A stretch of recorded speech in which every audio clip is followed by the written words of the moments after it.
아세요? 세종대왕은 기역과 니은을 알지 못했습니다. 여러분은 14자 한글 자음의 명칭을 모두 알고 있나요? 시읒인가요? 시옷인가요? 키역인가요? 키윽인가요? 티읒이 맞나요? 티긋이 맞나요? 실제로 한국의 중고등학생, 심지어 대학생이나 일반인조차도 잘못 알고 있는 경우가 많이 있습니다. 사실 세종대왕도 기역, 니은, 디귿이라는 명칭을 알지 못했습니다. 세종대왕이 훈민정음을 창제했을 때 이런 명칭은 있지 않았었거든요. 기역, 니은, 디귿, 리을, 미음, 비읍, 시옷, 이응, 지읒, 치읒, 키읔, 티읒, 피읒, 히읗. 처음으로 한글 자음의 순서와 명칭을 기록한 사람은 중종 때 중국어 통역관이면서 한문학자였던 최세진이었습니다. 그는 아이들에게 한자를 가르치기 위해 만든 학습서 훈몽자회에서 한글 자모의 순서와 명칭을 한자로 표기했습니다. 여기에서 자음의 명칭은 첫소리와 받침소리를 나타냅니다. 니은이라고 했을 때 니는 니은이 첫소리로 쓰일 때 소리값을 나타내고 은는 받침으로 쓰일 때 소리값을 나타내는 겁니다. 앞말은 이와 결합하고 뒷말은 의와 결합해서 소리를 만들었죠. 모든 자음 명칭이 이 규칙대로 되었으면 별로 어렵지 않았을 거예요. 그런데 규칙성에 어긋나는 몇 개 자음 때문에 처음 한글을 공부하는 친구들은 혼란스럽습니다.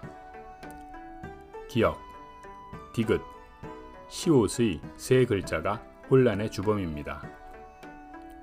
앞서 말씀드렸듯이 자음 명칭은 이와 의에 소리값을 대입시킨 겁니다. 이것을 기준으로 한다면 기역, 디귿, 시옷이 아니라 기읍, 디귿, 시읒으로 쓰는 것이 맞겠죠.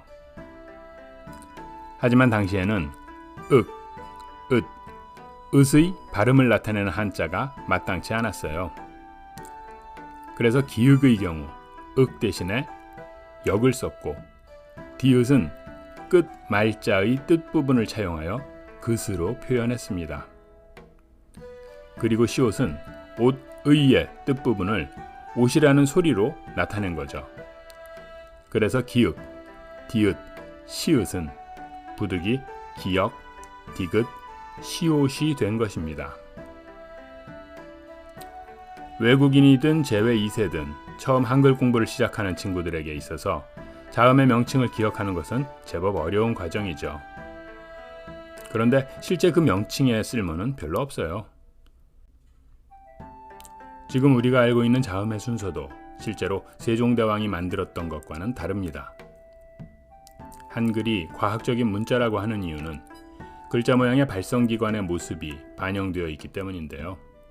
그런데 그뿐만이 아닙니다.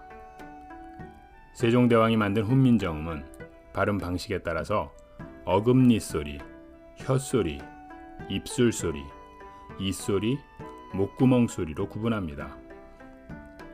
기역, 디귿, 비읍, 지읒, 이응은 각 발음의 기본 소리입니다. 여기에 획을 첨가하면 거센 소리가 되죠. 기역은 키읔, 디귿은 티읕, 비읍은 피읍, 지읒은 치읒, 이응은 히읗이 되는 것이고요. 나란히 쓰면 된 소리가 됩니다. 기역은 쌍기역, 디귿은 쌍디귿, 비읍은 쌍비읍, 지읒은 쌍지읒. 그리고 쌍히읗은 지금은 없어진 글자인데요. 그리고 획을 변형시켜서 울림소리, 기역은 이응, 디귿은 니은, 비읍은 미응을 나타냈습니다. 발음의 위치와 소리까지 고려한 과학적 통찰의 결과물이죠. 그런데 훈몽자회에 배열된 자음 순서에는 이런 과학이 적용되지 않았습니다. 다만 첫소리와 받침소리로 쓰이는 글자, 기역, 니은, 디귿, 리을, 미음, 비읍, 시옷, 이응, 받침소리가 없는 글자, 지읒, 치읒, 키읔, 티읒, 피읍, 히읗으로 구분했고, 이것이 오늘날 한글 자음의 순서가 된 거죠. 이 사실을 세종대왕이 알았다면 별로 유쾌하게 여기지는 않을 것 같네요. 한글 모음의 순서. 동양에서는 우주의 질서가 음과 양으로 이루어져 있다고 생각했습니다. 한글 모음은 이러한 철학적 사유를 기반으로 합니다. 양을 나타내는 하늘, 음을 나타내는 땅, 그리고 하늘과 땅을 이어주는 중간인 사람입니다. 하늘은 점으로, 땅은 으로, 사람은 이로 표기가 됐습니다. 이 기본이 되는 점, 으, 이가 결합해서 모음이 만들어지게 되는 겁니다. 예를 들어서 이와 점이 결합하게 되면 아, 어, 야, 여 같은 것이 되고요. 땅인 으와 점이 결합하면 오, 우, 요, 유 같은 것이 되는 거죠. 이런 것들은 결합 위치에 따라서 양성모음이 되기도 하고 음성모음이 되기도 해요. 양성모음은 아래 아점과 아, 야, 오, 요 등이고요. 음성모음은 으, 어, 여, 우, 유입니다. 사람, 이는 하늘과 땅 가운데 있으니까 중성모음이죠. 그런데 재밌는 것은 양이 결합하면 가볍고 밝은 느낌을 주고 음이 결합하면 무겁고 깊은 느낌을 주게 돼요. 양성모음인 오와 아가 결합된 경우와 음성모음인 우와 어가 결합된 경우, 예를 들어보면요, 퐁당퐁당과 풍덩풍덩 같은 게 있죠. 퐁당퐁당은 가볍고 풍덩풍덩은 무겁죠. 졸졸은 가볍고 줄줄은 무겁고요. 깡총깡총은 가볍고 껑충껑충은 무겁습니다. 양성모음과 음성모음이 결합된 결과인데요. 이런 것들을 우리말에서 모음조화라고 합니다. 하여튼 한글 모음에 만들어진 원리에는 우주의 원리가 담겨 있어요.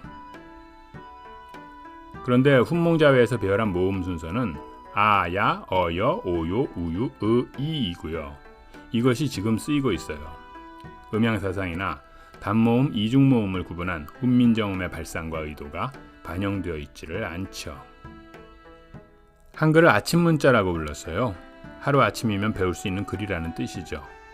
약간은 과장된 표현일 수도 있지만 한글의 과학적 원리를 이해한다면 실제로 한글을 공부하는 것은 어려운 일이 아닙니다. 원리를 모른다면 한글의 과학성이 의미가 없습니다. 시 읽는 별선생이었습니다. 고맙습니다.